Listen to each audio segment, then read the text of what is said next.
Napag-usapan natin mga boss. Ito pong si ito pong tawag dito, Paulo Duterte, na gusto daw ni Vice Presidente na maging House Speaker. Ay, Diyos ko po, Lord.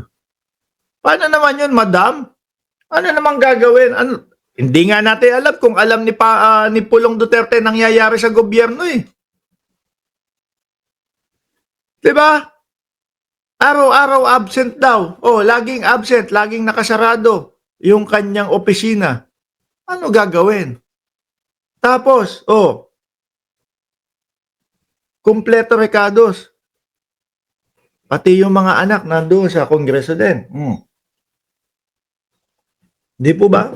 Sabi naman nung iba, in fairness naman doon sa congressman na nanalo, na Duterte, sabi nila, ewan ko kung totoo ho, no? Ano daw sila? Abogado daw ho yun. Sabi ko, parang hindi ko nakikitang abogado to. Pagpauman ninyo po kung ang basehan ko, no? At kung bakit ko nasasabi na mukha namang hindi abogado, yung itsura po no? Doon lang naman po, doon lang po. Malay natin, talagang abogado, no? Yung congressman. Ang tanong natin diyan, kapag ka nakipagsabayan na kaila Congresswoman Leila de Lima, kaila Congressman Chel Jokno, pag nakipagsabayan kaila Beatrix Luistro. Diba? Yun ang tanong doon. Ngayon, ACT Teachers Party List Islam Duterte's monopoly bid for top Congress post. Ano gagawin ni Pulong dyan? Pag mainit ang ulo, magwawala doon sa Congress. Di ba? Meron nagsabi sa akin, Mark! Sabi, Mark, mas bagay si Pulong doon sa saan? Speaker din, speaker. Speaker ng Speaker din ng House. Ano nga ang House, sabi ko? Sabihin mo na. Speaker ng Beer House. Tawa ako ng tawa. Bakit speaker ng beer house? Di ba mahilig naman doon sa loob ng beer house tapos mag-uunday ng saksak. Isa pa yun. Problema pa din nila yun. Dagdag problema na naman ng mga Duterte yun, mga kababayan. Ito nga naisip ko kay Pulong no? Siguro, nung nagpaalam na lalabas ng bansa ng 50 days, iniisip ko, ano kaya to? Maghahanap na din ng asylum? No?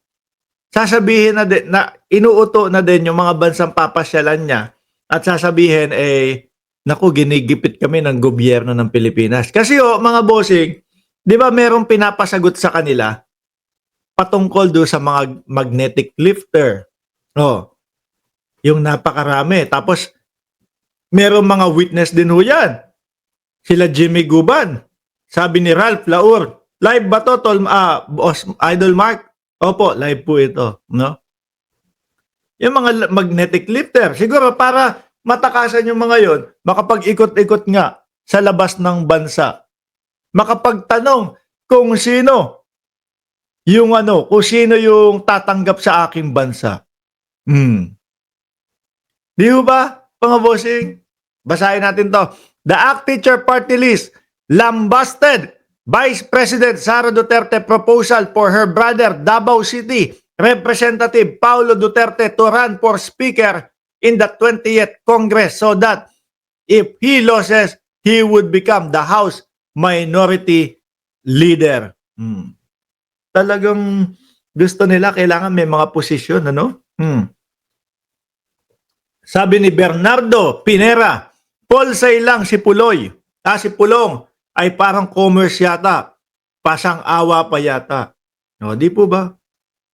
Yung tipo bang sasabihin nila, ayaw po namin ng mga ganyan, hindi po kami tatakbo sa mga ganyan. Pero sila ho yung mga nagkakandara pa sa mga sa mga posisyon ho.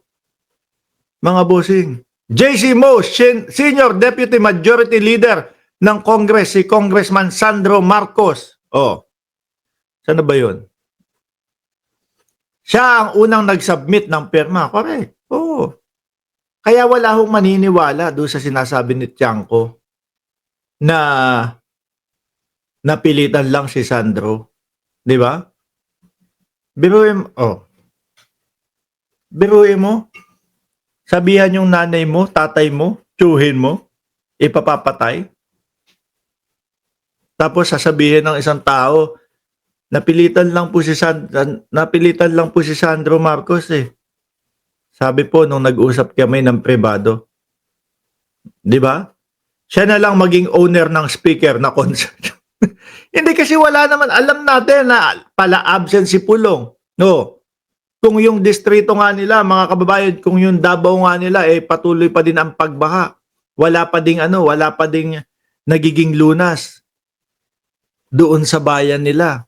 Anong gagawin ni Pulong Duterte diyan?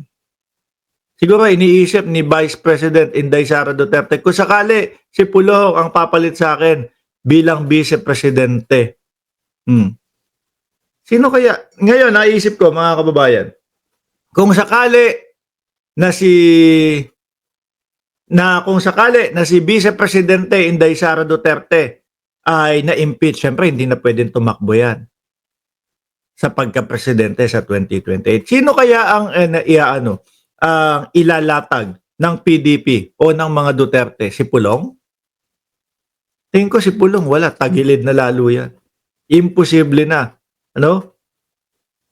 Kasi mga uto-uto na lang po ang boboto sa pagka-presidente kung pati presidente tatakbuhan ni Pulong Duterte. Yari tayong lahat nun. Baka hagilapin tayong lahat nun. No? Yung nakita nyo sa video, mga kababayan, ay grabe. Tapos, nagtataka ako doon sa mga taga Davao. Doon sa mga distrito nila. Siguro takot lang. Kaya nananalo pa din si Pulong. Naalala nyo mga bossing, yung naipalabas na video doon sa beer house nga. Yung sayaw-sayaw si Pulong dyan. Tapos biglang nagalit, mananaksak.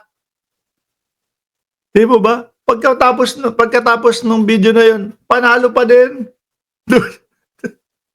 Sabi ko, siguro may takot yung mga taga-distrito nila kay Pulong Duterte, kaya ganyan. Bagay naman ang pangalan ni Pulong kasi sa Kongreso, walang pulong. The session is suspended. Ay, laging, baka araw-araw nga yun.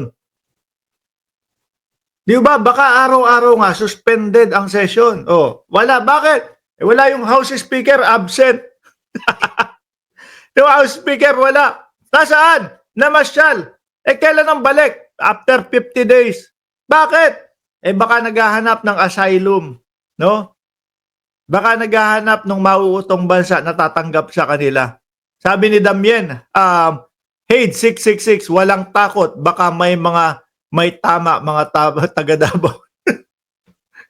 Ay, Diyos ko. Ako, hindi ko Pagkatapos po, nung nalaman ko yung pagiging violente ng mga Duterte, hindi na po ako sumuporta, mga kababayan. No? Hindi na ho ako sumuporta. Biruin mo, Vice Presidente, putulan ng ulo. Patayan ang laging binabanggit. Dadanak ang dugo. Tapos makita mo si Pulong, gustong manaksak. Nagsalita na yung tao. Sabi pa nila Banat Bay, ano lang yan, stage lang yan. Tapos binintang kay Pulong Duterte. Anyway, malabo namang maging House Speaker yan. Iwanan na natin yan.